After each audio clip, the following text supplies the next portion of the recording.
Selatan terus berdatangan. Setelah satu persatu barang bersejarah dihibahkan warga ke museum milik Pemprov Sumsel ini, kini giliran komunitas penggiat budaya dan pariwisata. Komunitas yang tergabung dalam Jelajah Edukasi Entertainment Palembang Sriwijaya menyatakan siap mendukung program dari museum. Pecinta mobil Jeep yang tergabung dalam Jelajah Edukasi Entertainment Palembang Sriwijaya atau JEEPS mendatangi Museum Negeri Sumatera Selatan. Kedatangan rombongan yang dipimpin Ketua JEEPS Ersan Benyamin sebagai bentuk dukungan terhadap program museum sebagai pelestarian budaya Sumatera Selatan. Kepala UPTD Museum Negeri Sumatera Selatan, Haji Chandra Ampriyadi, mengaku bahagia atas kedatangan komunitas JEEPS. Terlebih, museum yang akan menggelar pameran bersama ini diharapkan bisa diramaikan oleh komunitas JEEPS, mulai dari menyambut tamu hingga turut membuka stand pameran. Mengingat puncak kegiatan ini nantinya akan dihadiri Gubernur Sumatera Selatan, Haji Herman Deru. Masih kata Chandra, sosok Gubernur Herman Deru dikenal sebagai pemimpin yang punya perhatian terhadap pelestarian kebudayaan di Sumsel, termasuk keberadaan Museum Negeri Sumsel yang tahun ini memiliki banyak agenda kegiatan. Nah, Pak Gubernur ini sangat menyambut baik hal kebudayaan ini, apalagi dengan Museum Negeri Sumatera Selatan. Walaupun tahun ini Museum Negeri kita ada musibah nasional, ada COVID-19, namun kita tetap eksis. Sementara itu, Ketua JEEPS Ersan Benyamin menuturkan pihaknya memiliki banyak program kerja, antara lain menjalin kerjasama dengan stakeholder di bidang pariwisata dan budaya. Sebelumnya, sebut Ican, JEEPS telah menjalankan beberapa program diantaranya menggandeng Asosiasi Guru Sejarah Indonesia Sumsel, menelusuri beberapa tempat bersejarah di Sumsel. Memang salah satu program kerja kita adalah menjalin kerjasama dengan beberapa stakeholder yang kaitannya tentunya mengangkat wisata dan budaya. Sebenarnya ada satu program kerja Pak Chandra yang memang sedang akan kita siapkan, yaitu Sahabat Museum. Sahabat Museum ini kita melibatkan dari pengajar, baik itu dari APK mungkin ya, guru, sama pelajar. Sebenarnya awalnya kita kan komunitas di pariwisata ini berbasisnya di sini. Ya, insya Allah nanti kalau mungkin dari teman-teman di luar kota, di kabupaten, ya kita dengan sangat terbuka untuk menerima kegiatan.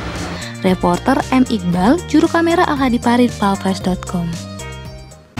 Terhentinya aktivitas perkuliahan tatap muka selama pandemi COVID-19 berimbas pada sejumlah sektor yang melekat pada kampus tersebut, seperti shuttle bis Unsri. Bis yang biasanya beroperasi di lingkungan kampus tersebut kini tidak banyak beraktivitas. Berikut laporan mahasiswa Unsri yang melaporkan laporannya untuk Sumsel 24 jam. Hai, saya Chelsea. Hari ini saya bersama rekan-rekan saya, ada Moza sebagai kamera 1 dan editor, ada Denny sebagai kamera 2 dan scriptwriter, dan ada Raka sebagai kamera 3 dan sutradara. Hari ini kami sedang berada di Universitas Sriwijaya. Kira-kira kita mau ngapain ya di sini? Penasaran? Yuk ikutin.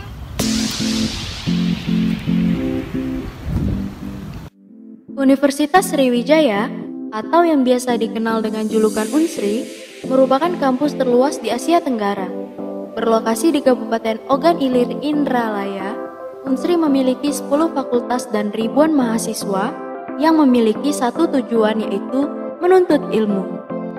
Dengan luasnya yang mencapai 712 hektar, Unsri memiliki transportasi khusus untuk mengelilingi kampus, yaitu shuttle bus.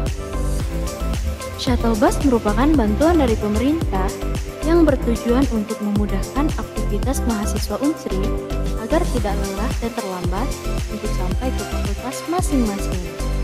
Untuk mengetahui lebih lanjut tentang shuttle bus ini, berikut wawancara kami bersama Pak Parno yang merupakan sopir dan pengelola shuttle bus. Awal mulanya ini sebenarnya ini program dari Pak Anies untuk membantu mahasiswa yang ada di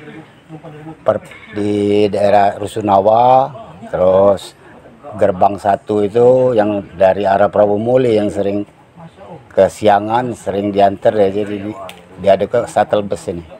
2018 itu mulainya. Itu ada 5 mobil yang sudah pasti keluar. Ya masih tetap keluar, kita siap, masih siapa tahu masih ada yang mau keluar atau yang dari Rusunawa bisa minta dijemput. Jadi kami masih tetap siap bergerak, tetap operasi. Walaupun itu misalnya mahasiswanya psiko 2 tidak apa-apa, Pak? Tidak apa-apa, tidak masalah. 1, 2 tidak masalah. Baiklah, itulah informasi yang dapat kami sampaikan. Semoga video ini bermanfaat. Saya Chelsea dan kru yang bertugas melaporkan dari Universitas Sriwijaya Indralaya untuk palpress.com.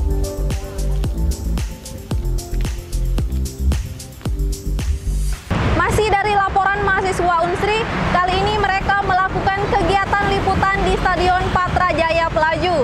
Di sana mahasiswa yang sedang melaksanakan kegiatan magang di kantor Palpres ini meliput fenomena keberadaan monyet yang ada di belakang stadion. Berikut liputannya. Sebagai kota tertua di Indonesia, Palembang adalah salah satu bukti kota bersejarah dalam penyebaran agama Islam di Indonesia. Agama Islam di kota Palembang pertama kali dibawa oleh seorang Qasim berdarah Tionghoa bernama Laksamana Cheng Ho. Setelah wafatnya Laksamana Cheng Ho, Islam semakin menyebar ke berbagai penjuru di kota Palembang. Saat ini saya sedang berada di salah satu kawasan cagar budaya di kota Palembang, yaitu Makam Ratu Bagus Kuning, yang berlokasi di Jalan DI Panjaitan, Pelaju, Sumatera Selatan.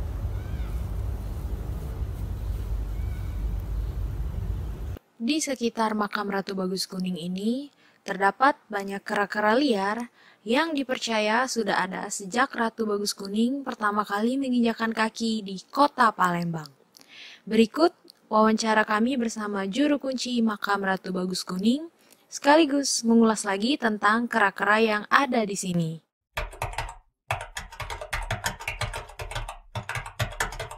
Beliau ini lahir di awal abad 16. Meninggalnya di pertengahan abad 16 sekitar 50 tahun. Nah, beliau ini datang dari tanah jauh untuk mensyiarkan agama Islam. Agama Islam pertama kali masuk di kota Sumatera Selatan ini adalah di Lampung. Ya, baru beliau menetap di sini.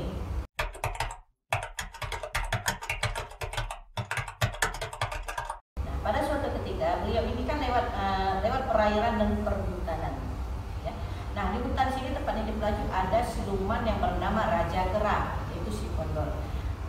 Pada suatu ketika beliau hadir di sini, Raja Kondor tidak senang dengan kehadiran beliau, dan suatu ketika mereka berkelahi antara Ratu Bagus Kuning dan Raja Kondor. Dan Raja Kondor pun berikrar, apabila saya kalah, saya akan mengabdi dalam arti penjagaan sampai hari kiamat. Ya. Bukti nyata beliau hanyalah seorang prajurit yang berjumlah 400, tidak kurang dan tidak lebih.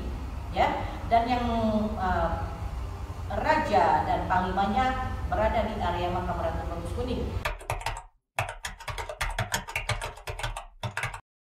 Nah, beliau prajurit itu atau Raja Kera, apabila dia meninggal kasat mata atau yang meninggal, nah kita makamkan menurut syariat Islam, yaitu menghadap kiblat dan pakai kain putih.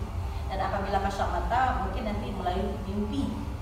Ya, karena jumlahnya itu 400, tidak kurang dan tidak lebih.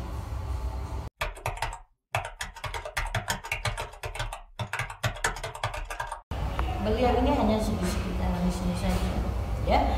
Beliau tidak akan pernah kemana-mana karena apa? Beliau penjagaan dari Ratu Bagus Kuning. Apabila beliau pergi atau tidak berada di sini, berarti ada suatu tugas yang harus dilaksanakan kera-kera tersebut. Ya, misal suatu saat nanti akan ada untuk menyeberang lautan dalam arti peperangan dengan kasat mata. Ya, dan mengapa kalian bilang mengapa dia tidak pernah berpindah-pindah? Karena disinilah tempatnya. Ya, disinilah tempat kawasannya, tepatnya di Pelaju sini. Ya. Nah, itu tadi sejarah singkat mengenai makam Ratu Bagus Kuning. Semoga video ini bisa bermanfaat untuk kita semua. Saya Chelsea dan kru yang bertugas pamit undur diri. Terima kasih dan sampai jumpa. Berita terakhir Sumsel 24 jam hari ini. Persatuan Wartawan Indonesia Kota Pagar Alam melaksanakan konferensi pemilihan Ketua PWI secara virtual. Pemilihan virtual ini dilaksanakan baru pertama kali dalam sejarah PWI di Indonesia. Dalam pemilihan ini, Asnadi Alaidi terpilih secara aklamasi sebagai Ketua Kota Pagar Alam masa bakti 2020-2023. Untuk pertama kalinya dalam sejarah, konferensi pemilihan ketua PWI di Indonesia, PWI Kota Pagar Alam melaksanakan konferensi cabang secara virtual. Dalam konferensi cabang Pagar Alam itu, Asnadi Aridi secara aklamasi terpilih menjadi ketua PWI Kota Pagar Alam masa bakti 2020 sampai 2023. Jabatan ini merupakan jabatan kedua Asnadi dalam menahkodai PWI Kota Pagar Alam setelah periode sebelumnya 2017 sampai 2020 berakhir. Pelaksanaan konferensi yang berlangsung secara virtual tersebut dilaksanakan di ruang rapat Besema 1, kantor Wali Kota Pagar Alam. Acara tersebut dihadiri Wali Kota Pagar Alam Alfian Maskoni, juga dihadiri secara virtual oleh Ketua PWI Sumatera Selatan Haji Firdaus Komar. Wali Kota Pagar Alam Alfian Maskoni menyambut baik konferensi dan berharap ketua terpilih dapat melanjutkan kemitraan antara PWI dan Pemkot Pagar Alam yang selama ini sudah terjalin dengan baik. Wako mengharapkan agar PWI sebagai organisasi pers yang resmi dapat terus menjadi wadah para wartawan yang berkualitas dan bertanggung jawab. Sementara itu, Ketua PWI Sumsel Firdaus Komar menjabarkan peran pers dan berterima kasih atas kemitraan Pemkot dan PWI Pagar Alam. Pagar Alam dapat menjadi role model daerah lain termasuk pelaksanaan pemilihan ketua dan ditayangkan secara virtual. Ketua PWI Pagar Alam terpilih, Asnadi mengucapkan terima kasih karena dipercaya lagi menjabat ketua. Program ke depan sesuai dengan arahan dari Ketua PWI Sumsel tadi, kita perlu meningkatkan konsolidasi, artinya menguatkan organisasi dari dalam. Pertama, hubungan kita mempererat silaturahmi antar sama pengurus agar program kerja untuk kegiatan yang sifatnya eksternal bisa kita laksanakan dengan baik.